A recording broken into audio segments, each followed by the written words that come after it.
I don't want to work anymore. And now everyone who's not going to watch the full video can go comment about how lazy I am, how lazy my generation is, and how we just don't want to work anymore. And now for those that are still here, I will explain what we mean by that. I do want to work. If I didn't work, I think I would honestly probably get so bored that I would just want to off myself. Like, most of us want to work. It helps give you purpose. It helps give you something to do. Hopefully you do something you're passionate about. Luckily for me, I do something I'm passionate about. So I genuinely like my job. But the problem is the purpose of a job is supposed to pay for you to be able to afford to live. And that's just not the case anymore. People in my generation who went to college, who did everything they were supposed to do, worked hard in school, went to a good college, graduated with their degree, yada yada, got their first job, and they can't afford to live. And we're working 40 to 60 hours a week, like on average, and we cannot afford to live. Like, we just do not make enough to pay rent, to pay for food. Everything is so expensive right now, and wages are not keeping up with the cost of living. So we are working full time, giving up a huge portion of our lives to work, and we can't even afford to live. That is why my generation is frustrated. That is why we don't want to work anymore, because we work really hard and we still can't afford to even get by. So, like, what's the point? We can't afford to save. We can't afford to buy things we want. We can't afford to go out and do fun things. We can barely afford to pay our rent and buy food. A lot of us have like 2 or 3 jobs, or like work a full-time job and have several side hustles. That is the case for me. And then older generations just look at us and they're like, you're not working hard enough.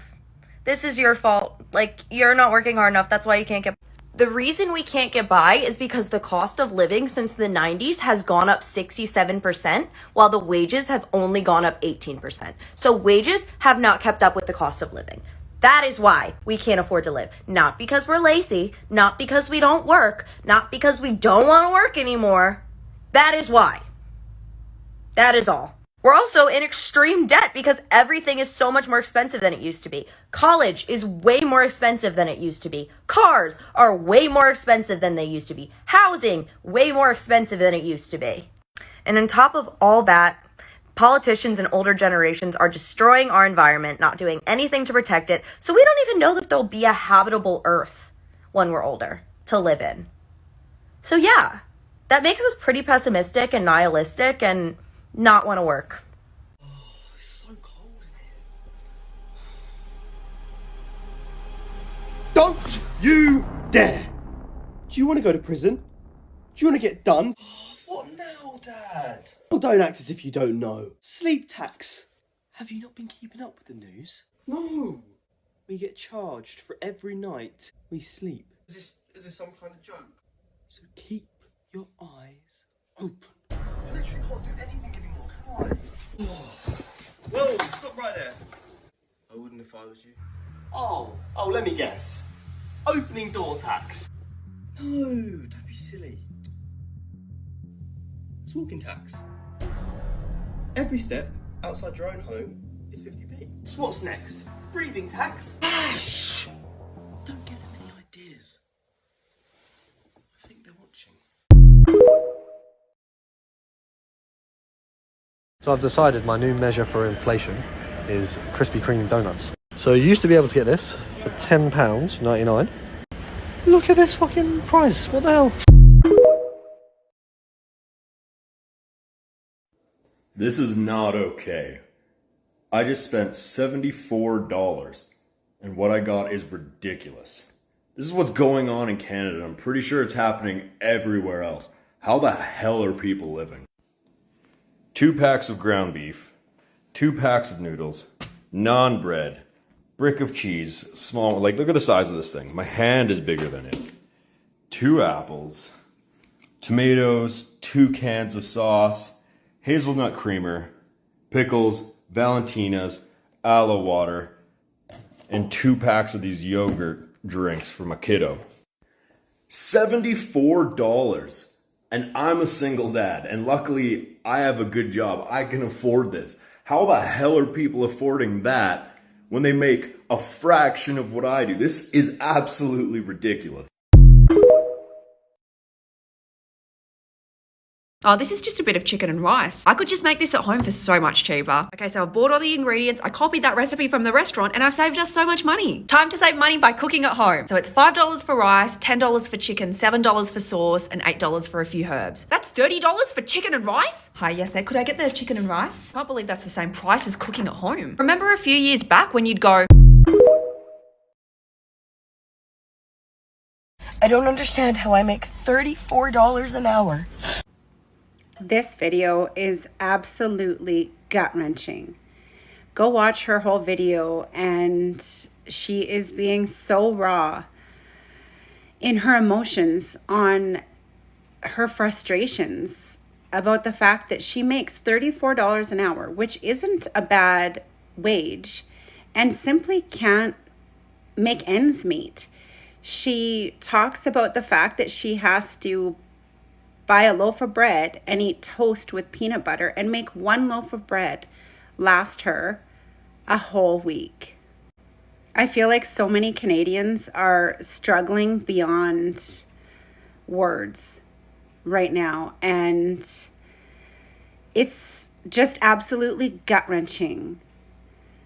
So she talks about the fact that she owns a home and her mortgage is coming up for renewal, and she's terrified, right? Because interest rates have skyrocketed and she has no idea how she's going to be able to afford the increase in her mortgage payments. So there are a few things that you could do in this situation. Now, I don't know her situation specifically, but if you own a home and you have some equity in your home, there are potential solutions. You can look at doing a refinance, which means using the equity in your home. When you do a refinance, you can take the equity out of your home to pay off other debts. Now, there are a lot of debts out there, say vehicle loans that are at higher interest rates, lines of credit, credit card debt that is at higher interest rates than what our mortgages would be. So overall, you do pay less in interest. And at the same time, you can improve your cash flow.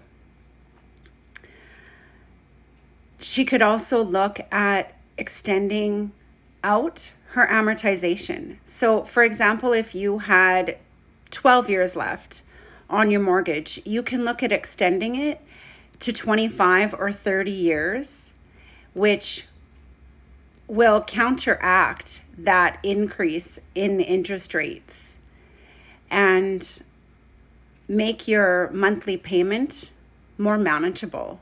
Now, I know that a lot of people are going to say, I don't want my mortgage to be another 25 or 30 years, and I fully understand that. But when it comes to only being able to eat peanut butter for breakfast, lunch, and dinner with toast, how is that for your health? You know, you do have to consider so many things outside of what might make the best sense. So by extending your amortization out, you can still pay additional money down. So if you were to get to a place where your monthly debt obligations are now manageable, you're probably going to be able to sleep better at night. If you can eat healthy, nutritious food, I mean, that's just going to help your mood and help you get on with every day. So when you do get on top or back on top of things, you can look to pay additional money down on your mortgage every month to get your amortization back down to a point that you're satisfied with. But it will get you through those tough times if need be. The bottom line is there are always options. Instead of feeling so defeated and overwhelmed, you can reach out, contact people, find out what options you have. Sometimes in life, it takes a step back in order to be able to take some steps forward. And that's life. It's not all roses and unicorns, unfortunately. But knowledge is power, and just knowing what your options are, talking to people, you never know what might help you.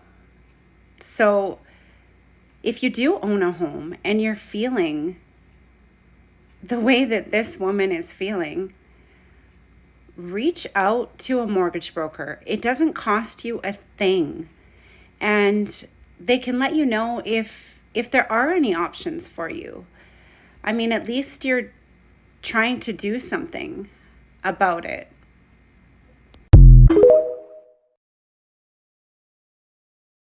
People always want to know what it's like living in New Zealand. Let me show you. Budget cheese, nuggets, dip, chips, and an OJ.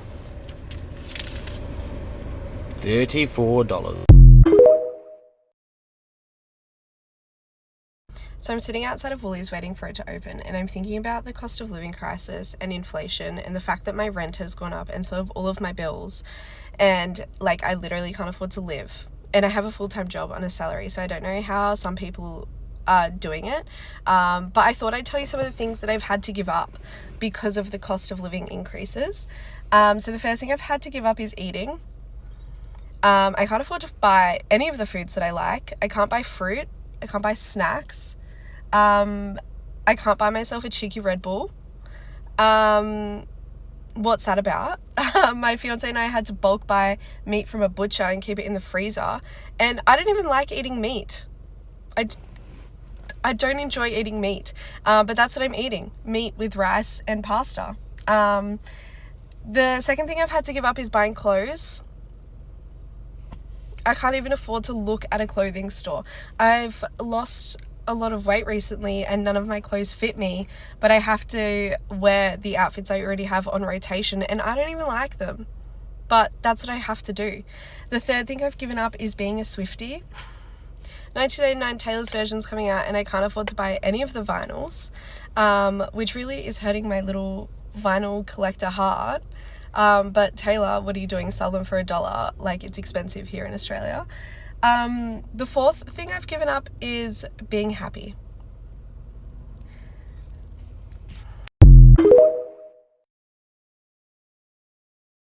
Victoria's debt levels are set to soar even higher than predicted by the Andrews government.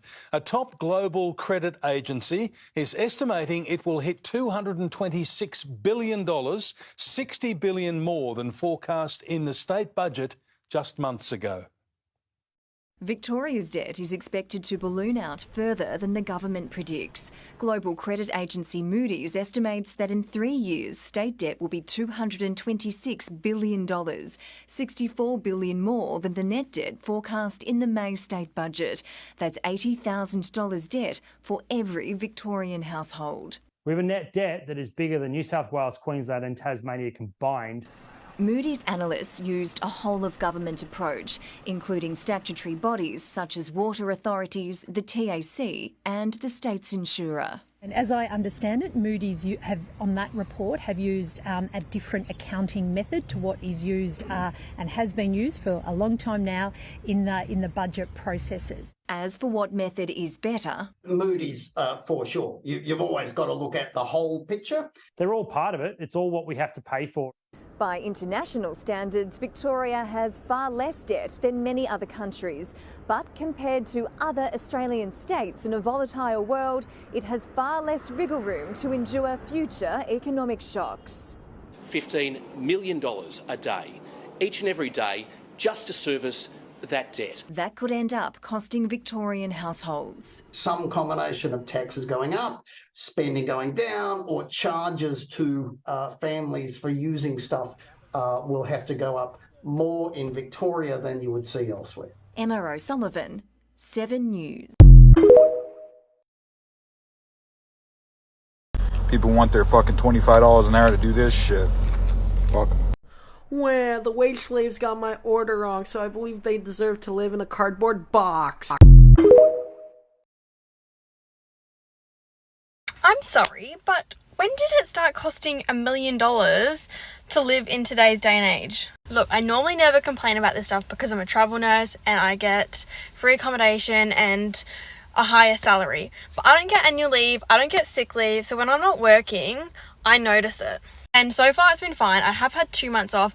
I've just had 3 weeks unpaid placement and I still have another month off because I don't have a contract lined up yet. And so I don't feel like I have any reason to complain. But when the cost of bread is $4.50, that's fucked. I know it's so silly because it's like, oh my gosh, I'm complaining about the cost of bread. And then how much was milk? Let me check. The milk was. This isn't even for me. I'm buying this for my niece and my nephew and like my sister because I'm staying at theirs. So I bought them some stuff for dinner as well. Okay, so milk was $4.50 and bread was $4.40. Because I don't drink normal. I don't really drink milk. I usually just have like packet sachets for the coffee, like there's milk powder and that, so I never really need milk. And then I got some Kievs, which were reasonably cheap. I got 9 for $11. Bananas, $3 for 3. And then I got some sushi and that was it.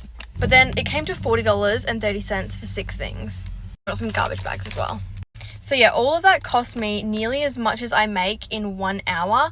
And for someone with like a normal paying job, that's more than what they would earn in 1 hour. Like the cost of living is just fucked, to be honest. I really don't know how people are surviving with children, with other dependents. Like it's a lot.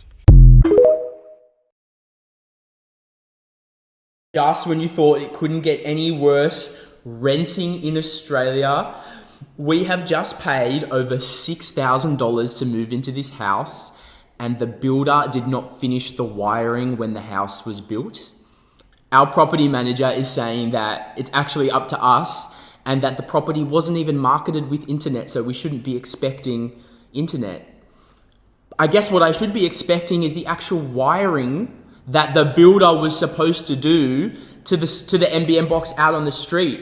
Can someone please let me know if we're meant to be doing the actual construction of the property when we move into it and pay $6,000? I must have missed that when I signed the fucking lease.